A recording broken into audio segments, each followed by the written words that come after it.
예배나 공연이 시작한 뒤에 들어와 보신 적 있으십니까? 예, 지금 예배가 지금 들어와도 그렇게 불편함은 없습니다. 뒤에 있는 빈자리에 앉으면 되기 때문이고 또 안내위원들이 자리를 안내해 주기 때문입니다. 그런데 공연 또는 영화가 이미 시작했는데 들어가 보신 적 있나요? 이미 영화관은 깜깜합니다. 사람들은 이제 막 처음 시작의 영화 그 장면을 막 심취해서 보고 있는데 들어갔을 때 내 자리를 찾으려고 핸드폰에 후레쉬를 켜고 내 자리를 막 찾습니다. 그런 사람들은 어떻게 해요? 쳐다보죠. 아이 뭐야. 좀 일찍 오지. 잠깐 쳐다봅니다. 공연이나 영화는 어두운 곳이어서 그렇게 될 수밖에 없습니다. 사람들의 시선이 있다라는 것이죠. 사실 사람들의 시선은 몇 초 안 됩니다. 왜냐하면 사람들은 늦게 오는 그 사람을 보기 위해서 영화관에 온 게 아니에요. 공연장에 온 게 아니에요. 뭘 보기 위해서 왔죠? 영화를 보기 위해서. 공연을 보러 왔기 때문에 그 사람은 그냥 잠깐 보는 겁니다. 그런데 그 시선이 잠깐으로 느껴지지 않는다라는 거예요. 정말 쳐다보는 시간은 1초, 2초 정도 됐을 텐데 그것을 느끼는 나는 일찍 올걸. 민망해. 완전 민폐다. 혹시 내가 저 사람들의 공연을 보는 것을, 영화 보는 것을 망친 것은 아닐까? 라는 생각을 할 수 있다는 겁니다. 그렇게 우리는 생각보다 다른 사람들의 시선에 굉장히 민감합니다. 여러분들 길을 지나가다가, 사람들이 많은 길을 지나가다가 넘어져 보신 적 있나요? 예. 아파요, 안 아파요? 안 아플 때도 있고 아플 때도 있는데 대부분 안 아픕니다. 왜냐하면 내 몸보다 정신이 아프기 때문입니다. 사람들이 쳐다볼까봐 민망해서 잽싸게 일어나죠. 그 마음이 더 아픕니다. 그래서 막 다리에서는 피가 철철 나는데도 막 괜찮은 척하죠. 괜찮아. 나 원래 자주 피나. 막 괜찮아요. 막 괜찮은 척을 합니다. 왜요? 사람들의 시선에 민감한 거예요. 생각해 보십시오. 여러분들 칭찬을 누군가가 여러분들께 했습니다. 그럼 좋아요, 안 좋아요? 기분이 좋죠. 기분이 좋아요. 그런데 누군가가 무시하는 말을 합니다. 그러면 어때요? 하루 종일 그 말이 내 머리에서 떠나질 않습니다. 그 불쾌감은 그 말을 들은 시간 얼마나 되겠습니까? 10초? 1분? 5분 정도 들을 수 있겠죠. 그런데 그것에 비해서 훨씬 더 많은 상처를 남긴다라는 겁니다. 그래서 어쩌면 우리가 실수한 모습을 들켰을 때 그 모습을 보이고 싶지 않아서 피하는 것 같습니다. 넘어졌을 때 아프지만 괜찮다고 하는 것처럼 말이죠. 또 어떤 기억은 더 오래 따라옵니다. 실패했던 일, 사람들 앞에서 망신당했던 순간, 감추고 싶은 과거, 내가 저질렀던 잘못. 처음에는 이렇게 생각합니다. 그래, 내가 잘못됐다. 내가 잘못했지. 이건 내 잘못이야. 그런데 어느 순간 그 사건에 대한 평가가 나 자신에 대한 판결로 바뀝니다. 내가 잘못했다. 그래, 내가 실패했네. 에서 나는 실패자다. 나는 안 될 놈이었어.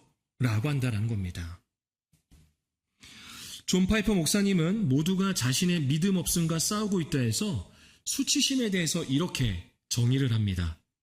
수치심이란 자신의 죄나 부족함, 부적절함을 의식할 때 생겨나는 고통스러운 감정입니다. 죄, 부족함, 부적절함을 의식한다는 거예요. 그래서 그것으로 인한 고통스러운 감정이 바로 수치심이라는 거죠. 그래서 수치심에는 보통 누군가의 시선이 따라옵니다. 사람들이 나를 어떻게 볼까? 내 진짜 모습을 알면 어떻게 될까? 때로는 하나님도 나를 그렇게 보시는 건 아닐까? 오늘 본문은 디모데 전서입니다. 바울이 기록을 했습니다. 바울은 지금 감옥에 있습니다. 그러니까 바울은 사람들의 눈에는 조롱받고 부끄러워해야 할 죄수입니다. 그런데 바울은 말합니다. 나는 부끄러워하지 않는다. 왜 그럴까요? 바울은 본문 12절에서 이렇게 고백합니다. 내가 믿는 자를 내가 알고. 내가 믿는 자를 내가 알고. 나를 평가할 분이 누구인지 알기 때문입니다. 그래서 부끄럽지 않다는 겁니다. 이것이 우리가 믿음으로 싸워야 할 수치심입니다. 먼저 수치심이 우리에게 어떻게 나타나는지 함께 살펴보도록 하겠습니다. 본문 8절입니다. 8절 말씀 함께 읽겠습니다. 그러므로 너는 내가 우리 주를 증언함과 또는 주를 위하여 갇힌 자 된 나를 부끄러워하지 말고 오직 하나님의 능력을 따라 복음과 함께. 아멘. 디모데전서는 바울이 썼습니다. 누구에게 썼을까요? 예, 서신서입니다. 전서에서 서신서인데요. 편지라는 거예요. 디모데전서는 누구에게 썼을까요? 디모데에게 썼죠. 그렇죠. 디모데에게 썼습니다. 바울은 제자이며 아들과 같은 디모데에게 편지를 쓰면서 말합니다. 나를 부끄러워하지 말라. 우리는 바울을 위대한 사도로 기억합니다. 유대인뿐만이 아니라 이방인들까지 목숨을 걸고 복음을 전했던 그런 인물로 기억하죠. 그러나 당시 사람들에게는 바울은 감옥에 갇힌 죄수입니다. 당시 권력과 충돌했던 사람이죠. 그가 전하는 복음 때문에 계속 문제가 생기는 사람처럼 보일 수 있습니다. 여러분 생각해 보십시오. 편지를 받아보는 디모데에게 이러한 생각이 들지 않았을까요? 바울 선생님과 함께하면 사람들이 나까지 이상하게 보는 거 아니야? 지금 바울 선생님 감옥에 있는데 내가 따른다면 사람들이 나를 이상하게 보는 거 아닐까? 바울은 젊은 나이에 목회를 하고 있었습니다. 목회자였어요. 이런 생각을 할 수 있죠. 바울 선생님 때문에 내 사역과 목회를 사람들이 다르게 보진 않을까? 이상하게 보진 않을까? 라는 겁니다. 수치심은 한 사건으로 그 사람 전체를 규정해 버립니다. 사업이 어려워졌다. 그래서 나는 무능하다. 자녀에게 문제가 생겼다. 그래서 나는 형편없는 부모다. 관계가 깨졌다. 그래서 나는 사랑받을 수 없는 사람이다. 큰 실수를 했다. 그래서 나는 사람들 앞에 나설 자격이 없다. 사건 하나가 존재 전체에 대한 판결을 내립니다. 그러면 사람은 자신을 숨깁니다. 성경에서도 보면 죄를 지은 인간이 처음으로 했던 행동은 숨는 것이었습니다. 하나님께서 죄를 지은 아담을 찾아가시고 아담을 부르시죠. 그럴 때 아담이 이렇게 말합니다. 창세기 3장 10절입니다. 우리 같이 한번 읽어보겠습니다. 이르되 내가 동산에서 하나님의 소리를 듣고 죄를 지은 사람은 그 잘못만, 자신의 죄만 감추고 싶어 하지 않습니다. 자기 자신까지 감추고 싶어 합니다. 그래서 마음속에 방 하나를 만듭니다. 겉으로 보여주는 방은 깨끗하게 정리합니다. 안녕하세요. 평안하셨죠? 저는 늘 샬롬합니다. 하나님께서 함께 하시는데요. 별일 없습니다. 괜찮습니다. 그러나 안쪽에는 문을 잠가둔 방이 있습니다. 들키면 버림받을 것 같은 죄. 오랫동안 아물지 않은 상처. 아무에게도 보여주고 싶지 않은 그러한 모습. 그렇게 문을 잠가버리면 안전할 거라고 여기죠. 그러나 그 방에 갇히는 사람은 결국 나 자신입니다. 정신과 의사인 커트 톰슨은 고통을 지나는 중입니다. 에서 이렇게 말합니다. 두려움, 수치심, 고통에 빠져 있을 때 우리는 관계를 버리고 떠나 고립된다. 다시 말해서 수치심에 빠졌을 때 우리는요, 관계를 끊어버린다는 거예요. 그리고 떠나서 혼자가 된다는 거죠. 고립된다는 것입니다. 여러분, 수치심의 가장 무서운 결과는 바로 이 고립입니다. 고립. 그래서 사람에게서 멀어지게 하죠. 사람들의 도움을 거절합니다. 그리고 마침내 하나님에게서도 숨게 만듭니다. 그러나 복음은 반대 방향으로 우리를 부릅니다. 수치심은 숨어. 그래야지 네 마음이 편해. 숨어버려. 그래야 돼. 라고 한다면 하나님은 나에게 와. 나에게 와. 라고 말씀하신다는 거죠. 모든 것을 정리한 뒤에 오라는 게 아닙니다. 깨끗하게 다 털어낸 뒤에 오라는 게 아닙니다. 잘못했다면 잘못한 모습으로 오라는 겁니다. 아프다면 아픈 모습으로 오라는 겁니다. 부끄럽다면 그 부끄러움을 가지고 하나님께 가시면 됩니다. 하나님은 우리가 감춘 것을 처음 발견하고 놀라시는 분이 아니에요. 왜요? 이미 다 알고 계시거든요. 그런데도 너무나도 사랑스러운 것은, 그 사랑이 느껴지는 것은 다 알고 계심에도 불구하고 우리를 부르신다라는 겁니다. 물론 깊은 상처나 피해 경험을 아무에게나 공개하고 상담받으라는 뜻이 아닙니다. 안전하고 신뢰할 수 있는 관계, 그리고 전문적인 도움이 필요할 수 있습니다. 다만 수치심이 우리를 하나님과 그리고 모든 건강한 관계로부터 고립되지 않도록 해야 됩니다. 수치심과 싸우는 첫걸음은 강한 척하는 게 아니에요. 숨지 않고 하나님께로 얼굴을 드는 것입니다. 잘못했다면 잘못한 모습으로, 아프다면 아픈 모습으로, 부끄럽다면 그 부끄러움을 가지고 하나님께 나아가는 것. 이것이 수치심과 싸우는 시작이자 믿음의 선한 싸움입니다.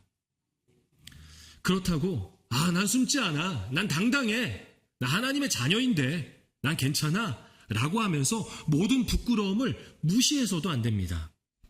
왜냐하면 믿음은 그 수치심의 정체를 분별하는 것이기 때문입니다. 로마서 6장 21절입니다. 로마서 6장 21절 말씀 같이 읽어보겠습니다. 너희가 그때 무슨 열매를 얻었느냐? 이제는 너희가 그 일을 부끄러워하나니 이는 그 마지막이. 바울은 분명히 말합니다. 우리가 부끄러워야 할 일이 있다고 말합니다. 그러니까 부끄러움, 다시 말해 수치심에는 올바른 수치심과 그리고 잘못된 수치심이 있습니다. 이에 대해서 존 파이퍼 목사님은 이렇게 설명합니다. 올바른 수치심은 자신이 하나님을 욕되게 하는 일에 가담한 대한 수치심입니다. 다시 말해서 올바른 수치심은 내가 하나님께 죄를 지었다면 그것을 느끼고 하나님 앞에 나아가게 한다는 것이죠. 이게 바로 올바른 수치심입니다. 죄를 지었는데도 불구하고 그것을 인정하지 않고 느끼지 못한다면 올바른 수치심이 아닌 거예요. 내가 거짓말을 했습니다. 욕심 때문에 누군가를 이용했습니다. 분노로 가족에게 상처를 주었습니다. 그런데도 나는 하나님의 자녀니까, 난 하나님을 믿으니까 나는 아무것도 부끄럽지 않아 라고 한다면 이것은 복음이 아닙니다. 회피인 거예요. 하나님의 은혜는 죄를 죄가 아니라고 말하지 않습니다. 죄를 인정하고도 하나님께로 돌아올 수 있다고 말합니다. 그래서 올바른 수치심은 우리를 회개의 자리로 데려갑니다. 잘못했다면 그 잘못을 인정하는 거예요. 사과해야 할 일이 있다면 뭐 해야 돼요? 사과하는 겁니다. 책임질 것이 있다면 책임지는 겁니다. 그러나 오해해서는 안 됩니다. 회개 그리고 자기 혐오, 자기 부정은 완전히 다릅니다. 회개는요, 하나님 제가 잘못했습니다, 하나님께로 돌아갑니다 라고 하는 것이지만, 혐오 그리고 자기 혐오, 자기 부정은, 그 잘못된 수치심은 하나님 저는 존재 자체가 잘못됐어요, 저는 안 될 놈이었어요 라고 한다는 거죠. 그러니까 회개는 하나님께로 돌아가게 합니다. 그런데 잘못된 수치심은 하나님에게서 도망치게 만듭니다. 여러분 택배를 받아보신 적 있죠? 택배.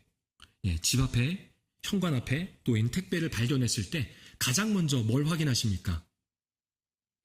뭘 확인하죠? 포장이 잘 됐나? 박스는 무슨 색이지? 이런 거 아니죠? 내 이름인지, 주소를 확인하고 연락처를 확인합니다. 왜냐? 내 건지, 우리 집 건지를 확인하는 거죠. 내 집 앞에 놓여있다 해도 내 물건이 아닐 때도 있습니다. 그거 열어보면 안 됩니다. 내 거 아닙니다. 수치심이 마음에 도착했을 때도 우리는 살펴봐야 합니다. 이 수치심이 정말 내 이름으로 온 것인지, 이 수치심이 정말 내 몫인지, 내 거인지를 확인해야 됩니다. 내가 하나님을 욕되게 했다면, 내가 하나님께 죄를 지었다면 그것은 내 몫인 거예요. 핑계대지 말고 책임져야 합니다. 그래서 그 짐을 들고 십자가로 가는 겁니다. 반대로 내 몫이 아닌 수치심도 있습니다. 환경이죠. 상황입니다. 가난 때문에 느끼는 부끄러움, 외모 때문에 받는 조롱, 학벌이나 직업 때문에 받는 무시, 질병이나 장애 때문에 견뎌야 했던 그런 시선들이 있습니다. 그리고 가정의 어려움을 자기 존재의 문제처럼 떠안는 마음까지. 어떤 사람은 폭력이나 학대로 피해를 입었는데 가해자는 떵떵거리고 살아가는데 오히려 피해자는 숨어 사는 것을 볼 때가 있습니다. 그러나 분명히 말해야 합니다. 다른 사람의 죄로 생긴 수치는 피해자의 몫이 아닙니다. 존 파이퍼 목사님도 내 몫이 아닌 수치심은 거부할 수 있어야 한다고 말합니다. 사람들이 우리에게 잘못 배달한 수치까지 집안에다 들여놓고 그렇게 평생 보관할 필요는 없습니다. 사람들의 기준이 붙인, 사람들의 시선이 붙인, 사람들의 판단이 붙인 것들을 평생 짊어질 필요가 없습니다. 실패자, 문제 있는 사람, 별 볼 일 없는 사람, 집안이 안 좋은 사람, 근본도 안 된 사람, 교육도 받지 않은 사람, 신앙이 부족한 사람, 등등 많죠. 그러나 사람의 기준이 곧 하나님의 기준은 아닙니다. 오늘 우리는 믿음으로 스스로에게 질문해야 합니다. 나는 지금 무엇을 부끄러워하고 있는가? 그리고 하나님도 이것을 부끄럽다고 말씀하고 계시는가? 하나님께서 죄라고 말씀하신 일이라면 회개해야 합니다. 그러나 하나님께서 부끄럽다고 말씀하신 것이 아닐 때, 그냥 사람들의 시선, 사람들의 판단이라면 그것 때문에 부끄러워할 필요는 없습니다. 수치스러워할 필요가 없다는 거죠. 왜냐하면 우리는 사람들의 시선이나 때로는 내 자신의 판단으로도 나를 온전히 평가할 수 없기 때문입니다. 바울은 온전한 평가에 대한 답을 분명히 말합니다. 본문 12절입니다. 우리 12절 함께 읽겠습니다. 이로 말미암아 내가 또 이 고난을 받되 부끄러워하지 아니함은 내가 믿는 자를 내가 알고 또한 내가 의탁한 것을 그날까지 그가 능히 지키실 줄을 확신함이라. 아멘. 바울이 부끄러워하지 않는 이유가 나옵니다. 바로 내가 믿는 자를 내가 알고. 바울은 사람들의 평가를 모르는 게 아니었습니다. 사람들의 시선을 모르는 게 아니었어요. 죄수, 아유 왜 저래, 적당히 좀 하지, 저 사람 가까이 하면 안 돼 라고 하는 말들과 시선을 몰랐을까요? 여러분, 속으로 하는 말을 입 밖으로 낸 적이 있습니까, 없습니까? 그래서 뭐야 그러면 속으로 한 말이야 라고 하잖아요. 속으로 한 말인데 다 들리게끔 하죠. 우리의 시선과 평가는 그렇습니다. 우리의 판단은 그렇게 느껴지게끔 한다라는 거예요.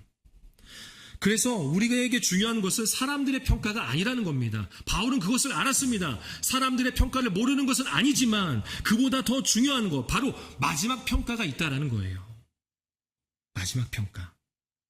여러분, 재판을 하는 곳을 가보신 적이 있으십니까? 법원 같은 곳 가보신 적 있나요? 요즘은 법을 소재로 한 드라마나 영화가 참 많습니다. 그래서 가보지 않아도 어느 정도 알 것 같고 또 익숙합니다.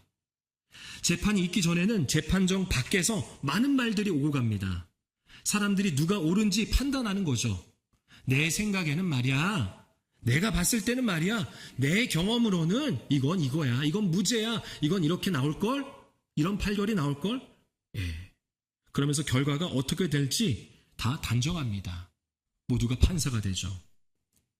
그러나 복도에서 오가는 말이 최종 판결은 아닙니다. 우리의 삶에도 수많은 목소리들이 있습니다. 사람들의 시선과 평가가 있습니다. 과거의 기억이나 나 자신을 비난하는 소리도 있습니다. 그러나 최종 판결은 그들에게 있지 않습니다. 여러분, 바울이 고린도전서 4장에서 하는 말을 우리는 반드시 기억해야 합니다. 고린도전서 4장 3절과 4절입니다. 고린도전서 4장 3절과 4절, 우리 두 절을 함께 읽어보겠습니다. 너희에게나 다른 사람에게나 판단하는 것이 내게는 매우 작은 일이라. 나도 나를 판단하지 아니하노니 내가 자책할 아무것도 깨닫지 못하나 그러나 이로 말미암아 의롭다함을 얻지 못하노라. 다만 나를 심판하실 이는 아멘. 수치심과 싸우는 일은 단순히 자존감을 높이는 일이 아닙니다. 나는 괜찮은 사람이야, 맞아, 잘할 수 있어, 이런 말을 반복해서 자존감이 생겨나는 게 아닙니다. 긍정의 힘처럼 뭐든 긍정적으로 생각한다고 되는 게 아닙니다. 생각만 긍정이지 행동은 여전히 부정일 수 있습니다. 그리고 실제로 우리는 잘못할 때도 있고 실패할 때도 있습니다. 복음은 현실을 부정하라고 하지 않습니다. 더 강한 근거를 주죠. 하나님께서 예수 그리스도 안에서 나를 어떻게 보시는가? 하나님이 나를 보시는데 예수 그리스도를 통하여서 보신다는 겁니다. 여기에 대한 답을 알려면 우리는 십자가를 보아야 합니다. 히브리서 기자는 예수님에 대해 이렇게 고백합니다. 십자가를 참으사 부끄러움을 개의치 아니하시더니. 십자가를 참으사 부끄러움을 개의치 아니하시더니. 십자가는 고통스러운 형벌일 뿐 아니라 수치스러운 형벌이었습니다.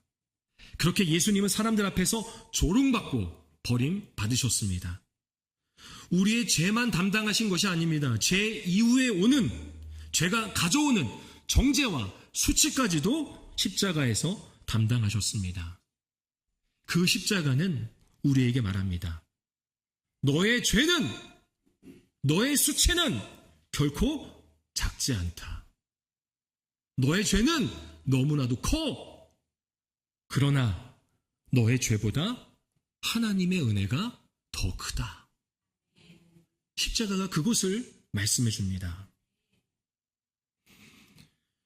미국에서 영향력 있는 컨설턴트로 또 작가로 활동하는 커티스 창은 그의 저서 안녕 불안이라는 책에서 이렇게 설명을 합니다. 그리스도인들에게 수치심에 대한 근본적인 해답은 예수님이 우리를 받아주신다는 사실에서 찾을 수 있다. 수치심에 대한 근본적인 해답, 그것은 바로 예수님이 우리를 받아주신다는 거예요. 내가 나를 완전히 받아들였기 때문에 자유로워지는 것이 아닙니다. 나를 가장 잘 아시는 분이 나를 받아주셨기 때문에 자유로워질 수 있는 것입니다. 여러분, 하나님은 내가 감추려고 했던 모습까지 다 아십니다. 그런데도 나를, 그리스도 안에서 나를 부르십니다. 그래서 우리가 싸우는 방식은 세상과 다릅니다. 바로 하나님의 약속을 믿는 거예요. 우리는 이것을 놓고 싸우는 겁니다. 그 약속이 뭘까요?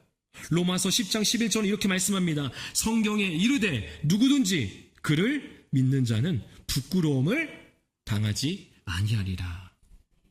이 말씀은 아무도 우리를 비웃지 않는다는 뜻이 아닙니다. 모든 오해가 빨리 풀리고 과거에 수치스러웠던 기억이 즉시 사라진다는 뜻도 아니에요. 마지막 날 하나님의 판결 앞에서 예수 그리스도를 믿는 사람은 부끄러움을, 그 수치를 당하지 않는다는 하나님의 약속입니다. 그 약속을 알기에, 그 약속을 믿기에 바울은 담대히 선포할 수 있는 거예요. 12절 하반절에 바울은 이렇게 선포하죠. 그날까지 그가 능히 지키실 줄을 확신함이라. 여러분, 사람들의 평가는 언제나 변합니다. 그러나 사람들의 움직이는 평가에 내 존재를 맡길 필요는 없습니다. 그 시선에, 그 판단에 맡길 필요가 없어요. 성도인 우리에게는 더 마지막인 말씀이 있습니다. 예수 그리스도 안에서 용서받은 사람, 하나님께 받아들여진 사람, 하나님의 자녀, 그래서 넘어져도 다시 돌아올 수 있는 사람. 믿음은 내가 내 자신에게 좋은 평가를 내려서 수치심을 이기는 게 아니라 하나님의 평가를 내 평가보다, 또 다른 사람들의 시선이나 판단보다 더 믿는 것입니다. 저는 우리가 그렇게 해야 될 줄로 믿습니다. 그러한 믿음이 있어야 될 줄로 믿습니다. 사람들의 판단, 시선, 또는 내가 나를 보려고 하는 것, 내가 나를 평가하려고 하는 것보다 하나님이 나를 평가하는 것을 더 믿으시길 바랍니다. 우리에게 부끄러움, 그 수치를 당하지 않게 하신다는 그 약속을 믿고, 마지막에 이루실 하나님의 평가를 믿고 하나님의 자녀로서 담대히 살아가시기를 축복합니다. 말씀을 맺겠습니다. 여러분, 오늘 말씀은 3가지 질문으로 우리 마음 가운데 남겼으면 합니다. 첫째는 나는 지금 수치심 때문에 숨고 있지 않습니까? 입니다. 실패가 드러날까봐, 또는 상처가 드러날까봐, 사람들이 나를 다르게 볼까봐 하나님과 사람에게서 멀어지고 있지 않습니까? 수치심은 우리를 숨게 만들지만 하나님은 우리를 당신 앞으로 오게 하십니다. 그렇게 우리를 부르신다는 거죠. 둘째, 내가 느끼는 이 수치심은 정말 내가 짊어져야 할 내 몫이나 이것입니다. 내가 하나님 앞에서 잘못된 것이라면 우리는 회개해야 합니다. 그러나 이미 용서받은 죄나 또는 다른 사람이 내게 씌워놓은 수치까지 평생 짊어질 필요는 없습니다. 믿음은 모든 수치심을 끌어안는 것이 아니라 회개할 것은 회개하고 내려놓을 것은 내려놓는 것입니다. 마지막 3번째는 나는 지금 사람의 평가보다 하나님의 평가를 더 믿고 있습니까? 입니다. 바울은 감옥에서도 말했습니다. 내가 믿는 자를 내가 알고. 사람들이 나를 어떻게 부르는지가 마지막이 아닙니다. 과거의 실패가 나를 어떻게 규정하는지가 마지막이 아닙니다. 그러니 우리는 수치심 때문에 숨지 말아야 합니다. 그 수치심을 말씀 앞에서 분별할 수 있어야 합니다. 내 수치심인지 아니면 외부로부터 온 수치심인지. 그리고 사람의 평가보다 하나님의 평가를 더 믿으시길 바랍니다. 이것이 수치심과 싸우는 믿음입니다.